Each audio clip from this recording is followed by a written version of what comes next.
कृपया चैनल को सब्सक्राइब करें। धन्यवाद। राधे राधे। हरे कृष्णा। प्रिय मित्रों, आप सभी को शुभ फलदायिनी मोक्षदा एकादशी की हार्दिक शुभकामनाएं। मोक्षदा एकादशी मार्गशीर्ष मास के शुक्ल पक्ष की एकादशी को कहा जाता है। धार्मिक मान्यताओं के अनुसार मोक्षदा एकादशी का व्रत रखने से घर में सुख समृद्धि और शांति आती है। इस व्रत से बढ़कर मोक्ष देने वाला और कोई व्रत नहीं है। इस दिन गीता जयंती मनाई जाती है। साथ ही यह धनुर्मास की एकादशी कहलाती है। इस एकादशी का महत्व कई गुना और भी बढ़ जाता है। इस दिन से गीता पाठ का अनुष्ठान प्रारंभ करें तथा प्रतिदिन थोड़ी देर गीता अवश्य पढ़ना चाहिए। ऐसा माना जाता है कि इस व्रत को करने से पितरों को भी मोक्ष प्राप्त होता है और साथ ही संतान प्राप्ति का आशीर्वाद भी प्राप्त होता है। मोक्षदा एकादशी का व्रत रखने से व्यक्ति के पाप नष्ट हो जाते हैं और उसके जीवन में खुशियां आ जाती है। तो चलिए मित्रों, श्री हरि विष्णु और माता लक्ष्मी के चरणों का ध्यान करते हुए सुनते हैं मोक्षदा एकादशी व्रत की पावन कथा। एक समय की बात है, महाराज युधिष्ठिर ने कहा, है भगवान है मुरली मनोहर, आप तीनों लोकों के स्वामी हैं, आप सबको सुख देने वाले और जगत के पति हैं। मैं आपको नमस्कार करता हूँ। हे देव, आप सबके हितैषी हैं, अतः मेरे संशय को दूर कर मुझे बताइए कि मार्गशीर्ष एकादशी का क्या नाम है।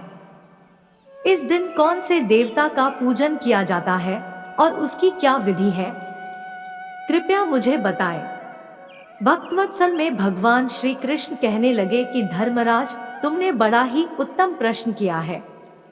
इसको सुनने से तुम्हारा यश संसार में फैलेगा। मार्गशीर्ष शुक्ल एकादशी अनेक पापों को नष्ट करने वाली है। इसका नाम मोक्षदा एकादशी है। इस दिन दामोदर भगवान की धूप दीप नैवेद्य आदि से भक्तिपूर्वक पूजा करनी चाहिए। अब इस विषय में मैं एक पुराणों की कथा कहता हूँ, पर प्रिय युधिष्ठिर, तुमको इस व्रत कथा का पुण्य तभी प्राप्त होगा जब तुम इस कथा को प्रसन्नचित होकर सुनो और पूरा सुनो। इस कथा को आधा अधूरा छोड़ने की भूल मत करना। धर्मराज युधिष्ठिर कहने लगे, हैं भगवान, मैं पूरी कथा मन लगाकर श्रवण करूंगा, आप कथा शुरू करें। श्री कृष्ण कहने लगे, एक समय की बात है, गोकुल नाम के नगर में वैखानस नामक राजा राज्य करता था। उसके राज्य में चारों वेदों के ज्ञाता ब्राह्मण रहते थे। वह राजा अपनी प्रजा का पुत्रवत पालन करता था। एक बार रात्रि में राजा ने एक स्वप्न देखा कि उसके पिता नरक में हैं। उसे यह स्वप्न देखकर बड़ा आश्चर्य हुआ। सुबह होते ही वह विद्वान ब्राह्मणों के पास गया और अपना स्वप्न के बारे में सुनाया। उसने ब्राह्मणों से कहा, मैंने अपने पिता को नरक में कष्ट उठाते देखा है। उन्होंने मुझसे कहा कि हे पुत्र, मैं नरक में पड़ा हूँ, यहाँ से तुम मुझे मुक्त कराओ। हे ब्राह्मण देवता, जब से मैंने ये वचन सुने हैं तब से मैं बहुत बेचैन हूँ। चित्त में बड़ी अशांति हो रही है। मुझे इस राज्य, धन, पुत्र, स्त्री, हाथी, घोड़े आदि में कुछ भी सुख प्रतीत नहीं हो रहा है। मैं क्या करूं? राजा ने कहा, है ब्राह्मण देवताओं, इस दुख के कारण मेरा सारा शरीर जल रहा है। अब आप कृपा करके कोई तप, दान, व्रत आदि ऐसा उपाय बताइए जिसे करने से मेरे पिता को नरक से मुक्ति मिल जाए। राजा कहने लगा कि उस पुत्र का जीवन व्यर्थ है जो अपने माता पिता का उद्धार न कर सके। एक उत्तम पुत्र वो होता है जो अपने माता पिता तथा पूर्वजों का उद्धार करता है, और वह एक पुत्र हजार मूर्ख पुत्रों से अच्छा है। जैसे एक चंद्रमा सारे जगत में प्रकाश कर देता है परंतु हजारों तारे नहीं कर सकते, उसी प्रकार एक अच्छा पुत्र भी अपने सभी पुरखों का उद्धार कर देता है। ब्राह्मणों ने कहा, हे राजन, यहाँ पास ही भूत, भविष्य, वर्तमान के ज्ञाता पर्वत ऋषि का आश्रम है। आपकी समस्या का हल वे जरूर करेंगे, आप उनसे विचार विमर्श करें। ऐसा सुनकर राजा मुनि के आश्रम पर गया। उस आश्रम में अनेक शांत चित्त योगी और मुनि तपस्या कर रहे थे। उसी जगह पर्वत मुनि बैठे थे।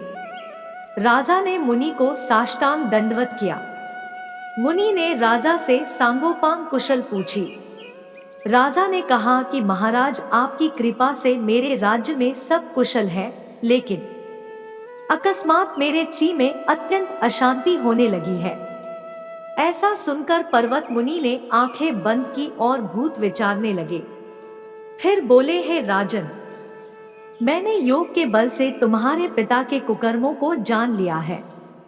उन्होंने पूर्व जन्म में कामातुर होकर एक पत्नी को रति दी, किंतु सौत के कहने पर दूसरे पत्नी को ऋतुदान मांगने पर भी नहीं दिया।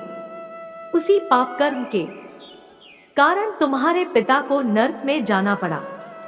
तब राजा ने कहा, इसका कोई उपाय बताइए। मुनि बोले, हे राजन, आप मार्गशीर्ष एकादशी अर्थात मोक्षदा एकादशी व्रत का उपवास करें और उस उपवास के पुण्य को अपने पिता को संकल्प कर दें। इसके प्रभाव से आपके पिता को अवश्य नरक से मुक्ति होगी। मुनि के ये वचन सुनकर राजा महल में आया और मुनि के कहने अनुसार कुटुंब सहित मोक्षदा एकादशी का व्रत किया। इसके उपवास का पुण्य उसने पिता को अर्पण कर दिया। इसके प्रभाव से उसके पिता को मुक्ति मिल गई और स्वर्ग में जाते हुए वे पुत्र से कहने लगे, हे पुत्र, तेरा कल्याण हो। और यह कहकर स्वर्ग चले गए। मार्गशीर्ष मास की शुक्ल पक्ष की मोक्षदा एकादशी का जो व्रत करते हैं, उनके समस्त पाप नष्ट हो जाते हैं।